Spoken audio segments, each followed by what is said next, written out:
할렐루야. 그리스도의 평강이 여러분 마음을 주장하게 하시기 바랍니다. 오늘 말씀은 주는 우리 아버지시라 하는 말씀입니다. 주님은 우리 아버지십니다. 기도가 그렇게 하는 기도가 3번 등장합니다. 짐승만도 못한 자식 같은 이스라엘이지만 오직 아버지와의 관계를 의지하여 드리는 그런 당찬 기도가 오늘 말씀이다. 오늘 말씀에서 우선 하나님은 우리의 뻔뻔하고 괘씸한 기도를 들으신다 하는 그런 말씀입니다. 이사야는 이스라엘이 하나님을 올려다보지 않으니 하나님이 굽어 봐달라고 그렇게 기도하고 있습니다. 아브라함과 야곱이 자기 후손임을 부정할 만큼 악한 그들이지만 하나님은 아버지이자 구속자의 역할을 포기하셔서는 안 된다. 그렇게 말하고 있습니다. 이스라엘이 몰락한 이유는 하나님의 열성과 행동이 없기 때문이라고, 자비와 사랑이 그쳤기 때문이라고, 백성을 인도하지 않으시고 그 마음을 선하게 붙잡아 주지 않으셨기 때문이라 그렇게 호소를 합니다. 또 땅을 차지하게 하시더니 오래지 않아 멸망시키시고 성소마저 파괴당하게 하셔서 하나님의 백성이라는 정체성이 조롱거리가 되게 하셨으니 이제 하나님이 돌아오시는 것 밖에는 그 어떤 회복의 가능성도 남아있지 않다. 그렇게 말하고 있습니다. 주님이 기뻐하시는 일과 정반대로 행한 지 오래인 구제불능인 백성이고 죄악의 바람에 딸고 시들어버려서 스스로 주님을 붙잡을 수 없는 연약한 존재들인데 하나님이 얼굴을 숨기셔서 그 죄악에 아예 삼켜지고 소멸되게 되었다. 그렇게 하나님께 따지듯이 기도하는 거예요. 그런데 하나님이 이런 기도에 귀를 기울이고 있다 말씀하고 있습니다. 우리가 책임감 안에 회개의 열매가 없으니 하나님의 책임에 소망을 두는 울부짖음이 있기 때문입니다. 우리의 존재 안에 선을 행할 능력이 없으니 존재 바깥의 가능성을 찾는 탄식이기 때문에 그렇다 하는 것입니다. 사실 이 이사야의 기도는 참으로 안타깝고 그리고 참으로 우리가 바라봐야 되고 우리가 어쩔 수 없이 주님 앞에 기도해야 하는 그런 것이죠. 사실 자녀들을 이렇게 보면 자녀들이 성인이 되면서 말을 안 듣고 또 그러면서 우리가 원하는 대로 예수 잘 믿지 못하고 이 세상으로 그저 그렇게 살아가는 그런 것을 보는 부모의 입장에서는 얼마나 안타깝고 얼마나 속상하고 답답하고 힘이 들겠어요. 사실은 그 모든 것들이 본인들의 어떤 그런 선택과 어려움 가운데 있으나 자식이기 때문에 또 뭐 꼭 자식이라고 할 수도 없습니다. 남편이기 때문에 아니면은 부모님이기 때문에 우리는 계속해서 하나님 도와주셔야 되지 않겠습니까? 하고 주님 앞에 계속해서 기도할 수밖에 없다 하는 것이죠. 하나님 앞에 이렇게 기도하면 언젠가는 하나님께서 그 기도를 꼭 들어주시고 인도해 주신다. 그것이 중요한 것은 내게 전심이냐 전심이 아니냐 이런 것에 있어서 우리는 하나님 앞에 바르게 서 있어야 되겠다 하는 것입니다. 하나님 앞에 내 기도와 모든 것들이 전심이 될 수 있도록 주님 앞에 꼭 그렇게 해야 할 줄로 믿습니다.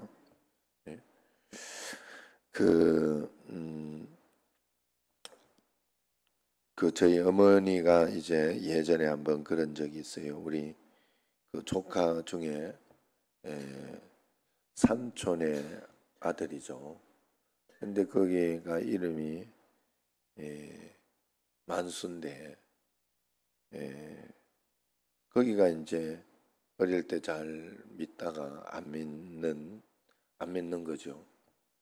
그러니까 자녀에 대해서 안타까운 마음을 가지고 있더라 하는 거예요.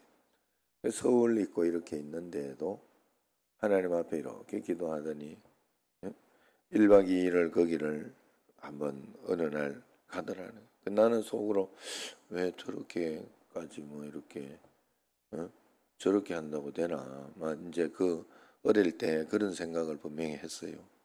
제가 그랬는데 어머니 마음에라도 이렇게 할 수 있도록 그렇게 전도를 하고 오더라요.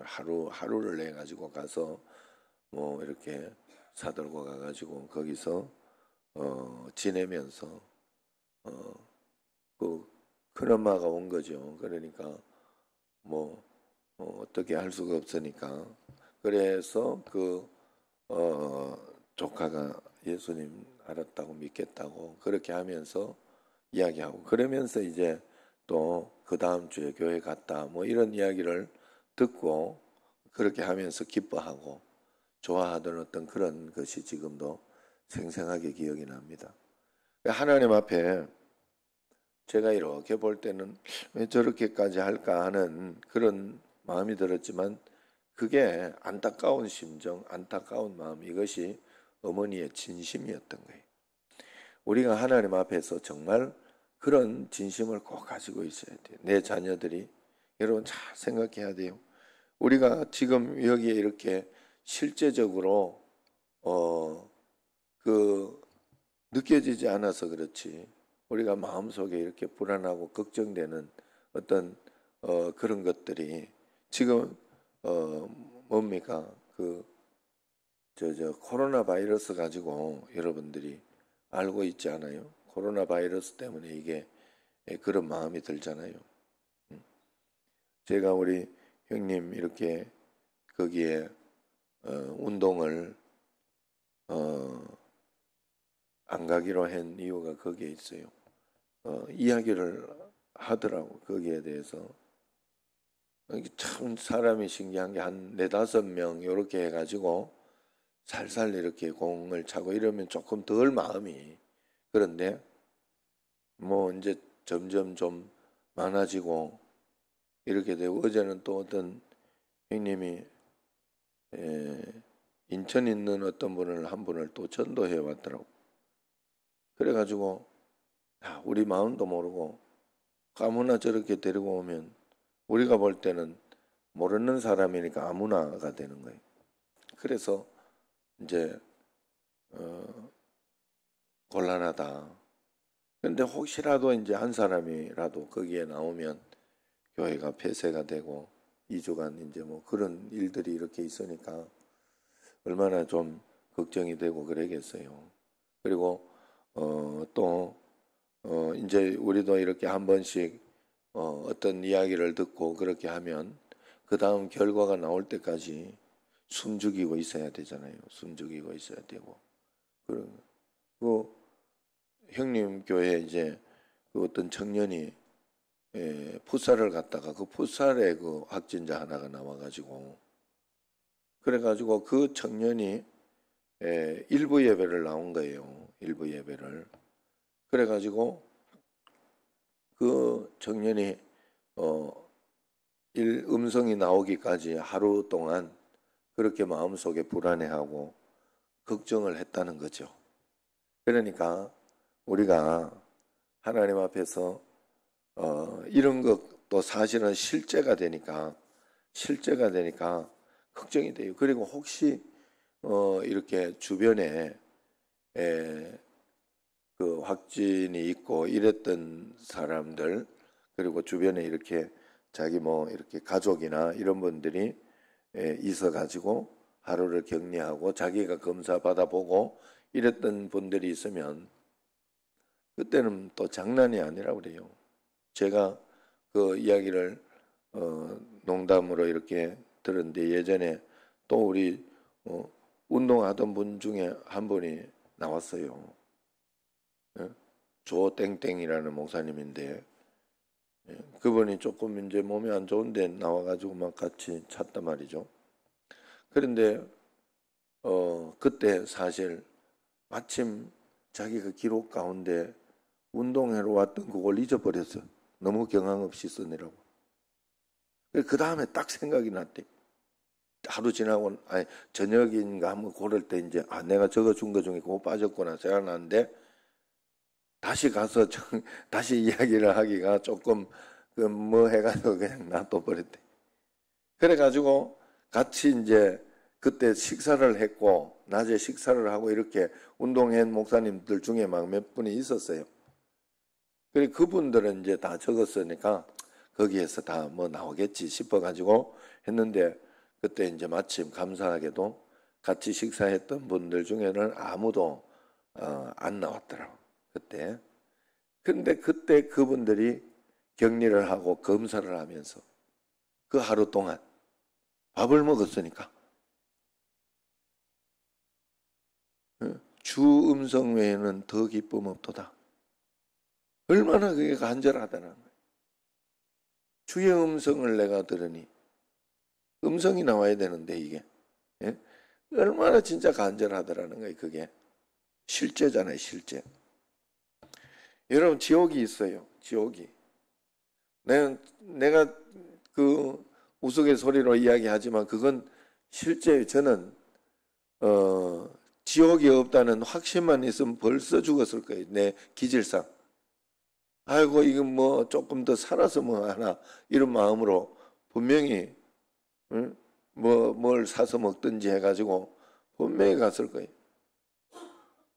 그래 이럴 때 조심해야 돼.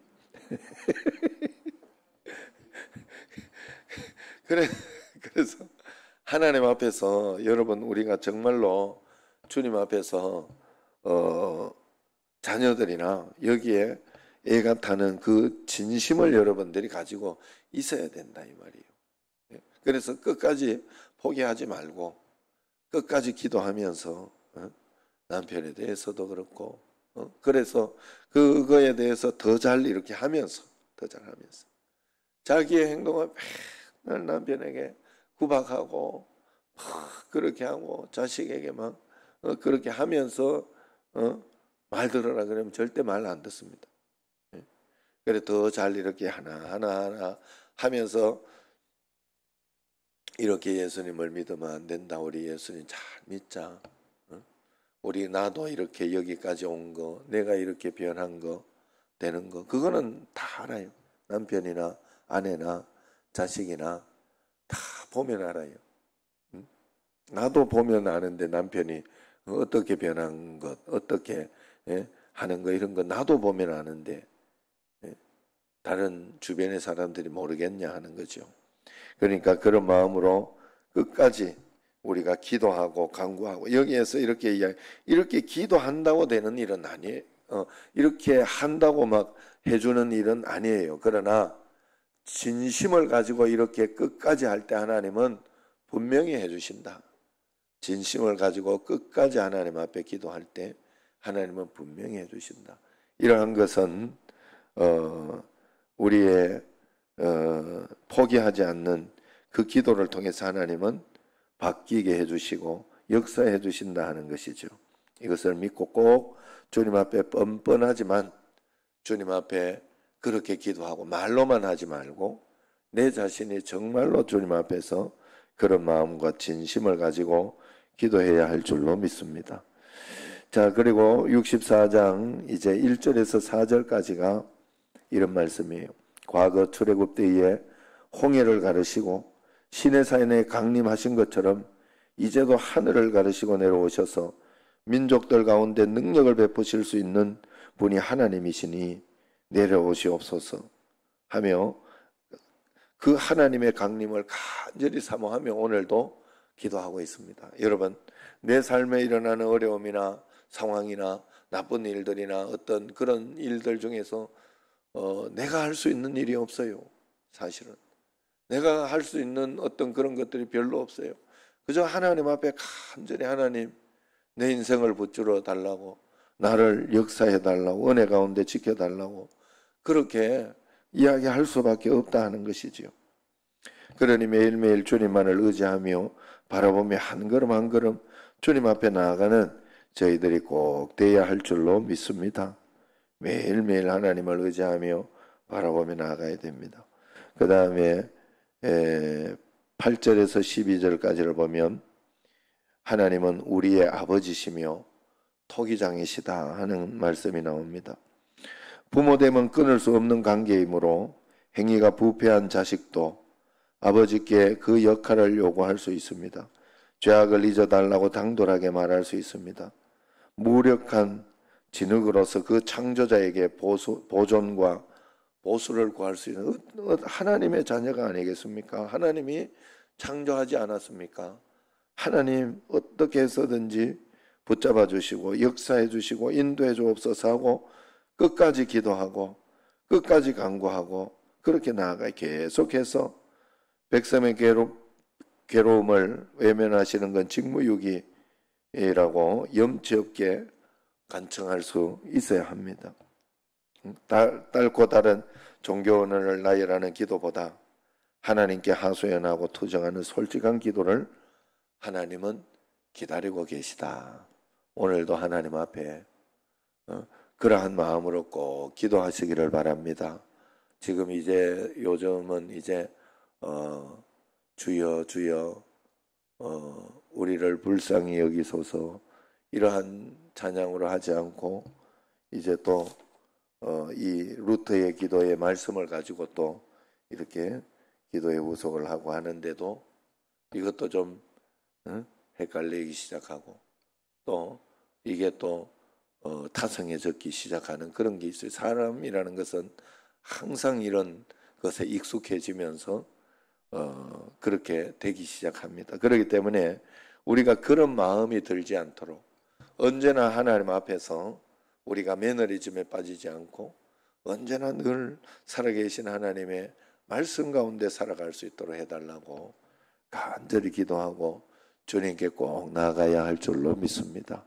매일매일 깨어있는 신앙, 하나님 앞에 나아가는 신앙, 그리고 내 힘으로 이 세상을 살아갈 수 없음을 분명히 인정하고 하나님이 내 인생에 개입해 주지 않고 내 자녀들에게 내 부모님에게 다 개입해 주고 역사해 주지 않으면 나는 희망이 없습니다.